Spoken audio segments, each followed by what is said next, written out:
എന്തേ വിളിച്ചു പറഞ്ഞു? ആ,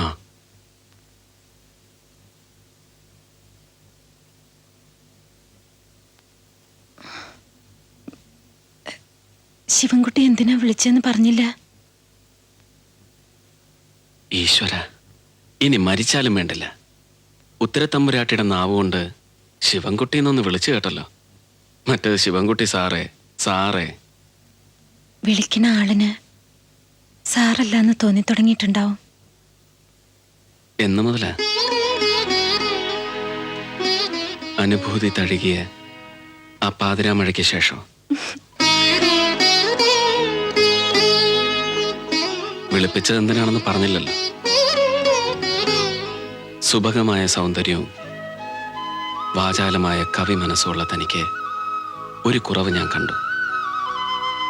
പുരിക കുടികൾക്കിടയിൽ ഒരു നുള്ള കുങ്കുമത്തിന്റെ കുറവ്. ശിവൻകുട്ടി, അറിയാം, വിധവയാണ്, ഒട്ടു തൊടാൻ പാടില്ല, ഇതൊക്കെയല്ലേ പറയാൻ പോകുന്നത്. നിർഭാഗ്യം കൊണ്ട് ഒരിക്കൽ മാഞ്ഞ ഈ നെറ്റിയിലെ സിന്ദൂരം ഇനി ഈ ജന്മം തൊടില്ലെന്ന് പ്രതിജ്ഞ എടുത്തിട്ടുണ്ടെങ്കിൽ ആ പ്രതിജ്ഞ തെറ്റിക്കാൻ ജന്മം എടുത്ത ഒരു അവതാരമാണ് ഞാനെന്ന് കരുതിക്കോളൂ.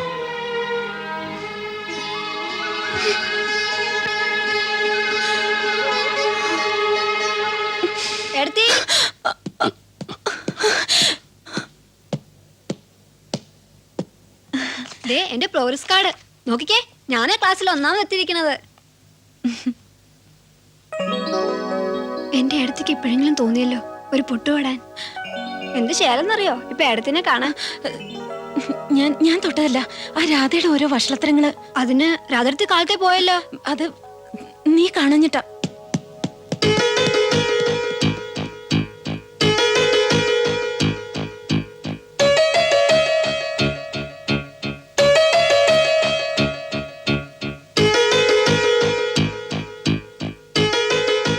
സാറെന്നാ ഓഫീസിൽ പോയില്ലേ? ഇല്ല,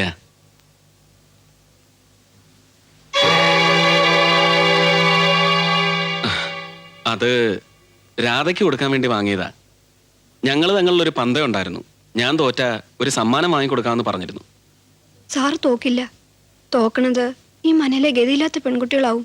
ഗിരിജേ, സാറിനറിയാമോ, പണ്ട് ഇതേ മുറിയിൽ വെച്ച് ഒരു അടിച്ചു തലക്കാരി സ്ത്രീക്ക് ഇവിടെ പാർക്കാവെന്ന് സാറ് കൊടുത്ത സമ്മാനം ഞാൻ. എന്റെ അടുത്ത് പാവ ഒത്തിരി കണ്ണീര് കുടിച്ചതാ. ഇനി വേദനിപ്പിക്കരുത്.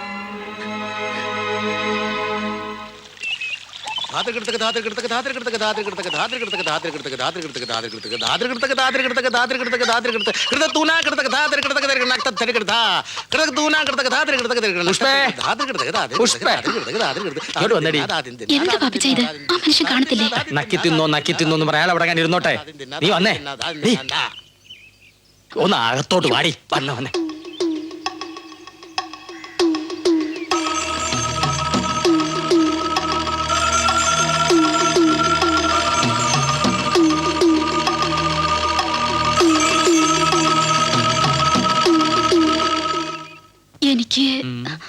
എനിക്കെന്തോ തങ്കപ്പട്ടിനെ ഓർത്ത് പാവം തോന്നുക.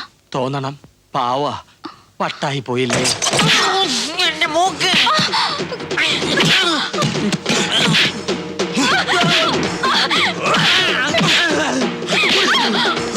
എന്താ എന്താ തങ്കപ്പന്റെ വീട്ടിൽ ബഹളം?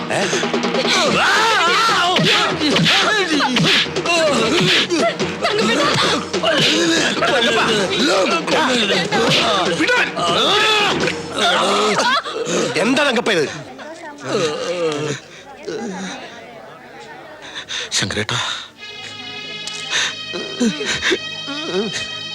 തങ്കപ്പ,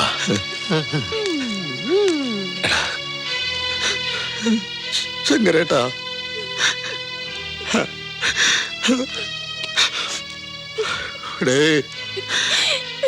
ഞാൻ എന്നെ കേറിപ്പോടെ, മക്കളെ കൊണ്ടകത്ത് പോവും.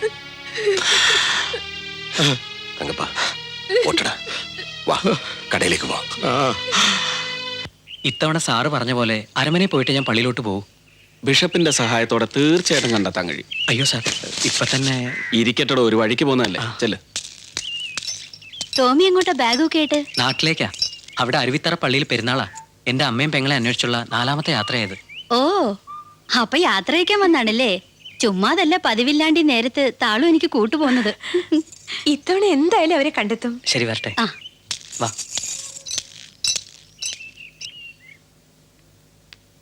ആ, രാധ എന്താ ഈ വഴിക്കൊക്കെ? ഇന്ന് തിരുവാതിരയല്ലേ, ഔപചാരികമായി ക്ഷണിക്കാൻ വന്നതാ. അതിന് ഞാൻ ഇല്ലത്ത് തന്നെ ഉണ്ടായിരുന്നല്ലോ, അവിടെ വെച്ച് പറയാറുന്നില്ലേ? അപ്പൊ അത് ഔപചാരികമാവില്ലല്ലോ. ഇന്ന് സന്ധ്യ കഴിഞ്ഞിട്ട് ചേപ്പാട്ടൂർ മുറ്റത്ത് എന്താ നടക്കണമെന്ന് അറിയാമോ? ഇല്ല, അറിയില്ല. എന്താ പ്രശ്നമല്ലോ ഉണ്ടോ? ഈ ശിവേട്ടന്റെ ഒരു വർത്തമാനം. നറുമാംഗല്യത്തിനും ദീർഘസുമംഗലി ഭാഗ്യത്തിനും വേണ്ടി നോമ്പ് നോക്കുന്ന പെൺകുട്ടികളുടെ തിരുവാതിരക്കളി. ആ, അപ്പൊ അതിന്റെ മുൻനിരയിൽ തന്നെ രാധയും ഉണ്ടാവുമല്ലോ.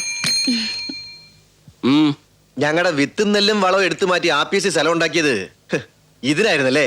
നിങ്ങൾക്കിപ്പോ എന്താ വേണ്ടത്? നിങ്ങളുടെ ഈ നാട് നന്നാക്കലേ ഈ നാട്ടുകാരെ ഒക്കെ ഒന്ന് അറിയിക്കണം. ഇവിടെ ഇരിക്കണ്ടോ? ശിവേട്ട, അവരെന്തേ പറയണേ? ഏയ്, ഒന്നുമില്ല, കുട്ടി വിഷമിക്കണ്ട. കഥ ഓർക്കാൻ കഥ ഓർക്കാനാ പറഞ്ഞത്.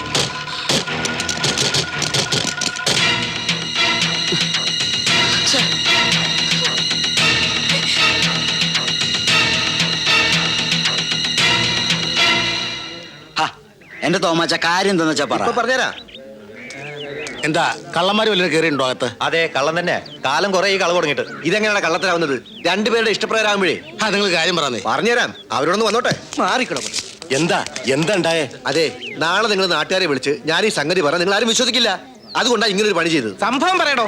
നാട് നന്നാക്കാനെന്ന് പറഞ്ഞ ഒരു വരുത്തനെ എല്ലാവരും കൂടെ തലയെ കയറ്റിക്കൊണ്ട് നടക്കല്ലേ? ആ മാന്യന്റെ നാട് നന്നാക്കലേ ഇതിനകത്ത് നടന്നോണ്ടിരിക്കുക. വാ, കാണിച്ചു തരാം.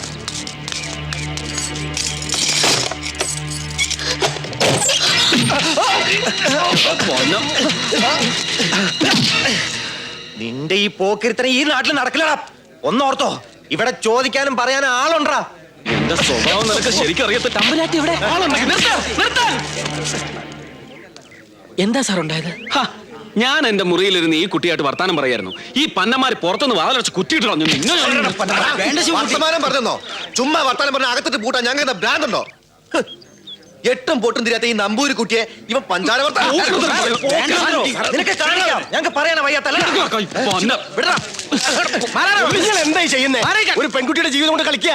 ഇനി അഥവാ എന്തെങ്കിലും അങ്ങനെ സംഭവിച്ചു പോയാൽ തന്നെ നാട്ടുകാരെ മുഴുവൻ വിളിച്ചുകൂട്ടി നാറ്റിക്കുക ചെയ്യാ. ന്യായം പറയാൻ താനാരാ? ഈ നാട്ടിലെ കാര്യം നോക്കാൻ ഞങ്ങൾക്കറിയാം. നാട്ടിലെ കാര്യം നോക്കാൻ താനാരാ? ഇവിടത്തെ കളക്ടറോ? നിന്റെ വക്കാലത്തൊന്നും വേണ്ട. ഇല്ലെങ്കിൽ പറ, കൃഷി ഓഫീസിൽ ഈ കുട്ടിക്ക് എന്താ കാര്യം? എന്നാലേ ഇവര് തമ്മിൽ ഇഷ്ടത്തില്ല. എന്താ കല്യാണം കഴിക്കാനും പോവാ? എതിർപ്പുള്ളവർ വരില്ലടാ, വരില്ലടാ.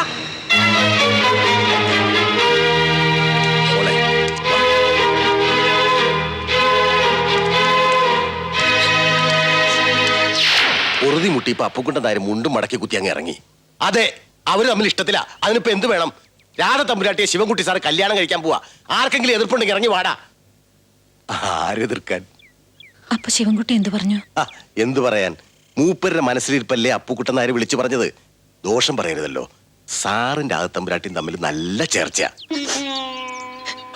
എന്താ കുട്ടിയത്? നല്ലൊരു ദിവസമായിട്ട് സന്തോഷിക്കല്ലേ വേണ്ടത്? എന്നാ ഞാൻ ഇറങ്ങട്ടെ.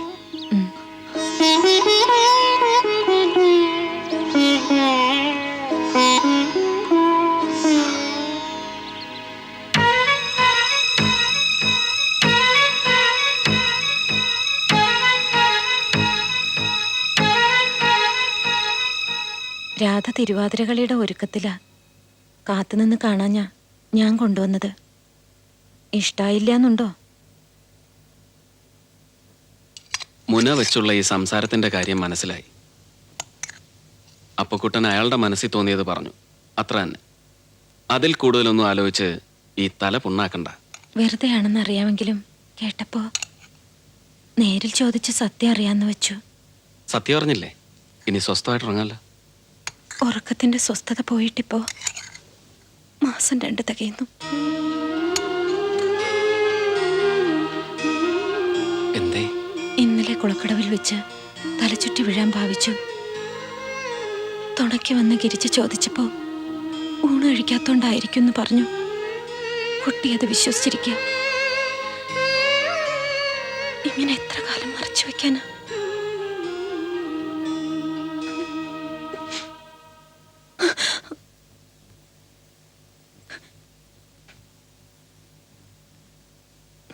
എടുത്തി ശിവൻ സാറിനോട് പറഞ്ഞതൊക്കെ സത്യ? സത്യം. തിരുവാതിര പ്രമാണിച്ച് നാളെ കൂടെ ലീവ് എടുക്കാന്ന് തീരുമാനിച്ചു. കൂവപ്പായസം കൂട്ടി ഒരു ഊണ് കിട്ടണതല്ലേ. പക്ഷെ ഉത്തര തമ്പുരാട്ടി ഒരു വാക്ക് എനിക്ക് തരണം. തിരുവാതിരയ്ക്ക് ഗിരിജ പാട്ട് പാടില്ല എന്ന്.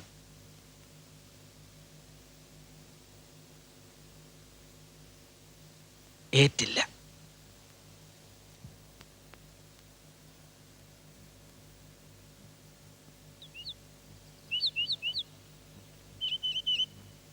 വല്യമാമ ഒന്നും അറിഞ്ഞിട്ടില്ല. ഞാൻ പറയാനും പോയില്ല. എന്താ സാർ ഇത്? കഴിഞ്ഞൊക്കെ കഴിഞ്ഞു. ഞാൻ സാറിനോടൊരു കഥ പറയാം. പ്രാരാബ്ധങ്ങളും കഷ്ടപ്പാടുകളും ഒക്കെ ഉള്ള ഒരു നായർ തറവാടാണ് പശ്ചാത്തലം. 5-ാമത്തെ വയസ്സിൽ അച്ഛൻ മരിക്കുന്നു. ആ മരണം കാത്തു കഴിയായിരുന്നു അമ്മ 2ാം കല്യാണത്തിന്. വരനില്ലത്തെ കാര്യസ്ഥൻ. പിന്നീടുള്ള കാലം സാധാരണ കഥകളിലേതുപോലെ തന്നെ. തൊട്ടതിനും പിടിച്ചതിനും ഒക്കെ രണ്ടാനച്ഛൻ്റെ ശാപവാക്കുകൾ. സ്കൂളിൽ പഠിക്കുമ്പോൾ പോലും മകനെ കൊണ്ട് ഇല്ലത്തെ പുറംപണി ചെയ്യിക്കാനായിരുന്നു അങ്ങേർക്ക് താല്പര്യം. എന്നിട്ടും പഠിച്ച് പ്രീ ഡിഗ്രി പാസ്സായി. കാലം എത്ര അനുഭവിച്ച കഷ്ടപ്പാടുകൾക്ക് നഷ്ടപരിഹാരമായിട്ട് ദൈവം ട്രഷറിയിൽ ഒരു ഗുമസ്തപ്പണി തന്നു. സ്വന്തം കാലിൽ നിൽക്കാറായപ്പോഴും ഇല്ലവുമായിട്ടുള്ള ബന്ധം വിട്ടില്ല. ആ ഇടയ്ക്ക് ഞാൻ പോലും അറിയാതെ എൻ്റെ മനസ്സിലൊരു അത്യാഗ്രഹം കടന്നുകൂടി. 85 വയസ്സുകാരൻ തിരുമേനിയുടെ ഭാര്യയായിട്ട് ഉത്തര തമ്പുരാട്ടി ആദ്യമായി കണ്ടപ്പോൾ മനസ്സിലന്ന് തോന്നിയത് സഹതാപമായിരുന്നു. പിന്നീട് എപ്പോഴോ അത് ആരാധനയും സ്നേഹവുമായി മാറി. ഇപ്പോഴത് മറക്കാൻ വയ്യാത്തതുപോലെ മനസ്സിലങ്ങ് പതിഞ്ഞിരിക്കുക. ജീവിതത്തിൽ ഇതുവരെ ഞാൻ ഒന്നും മോഹിച്ചിട്ടില്ല.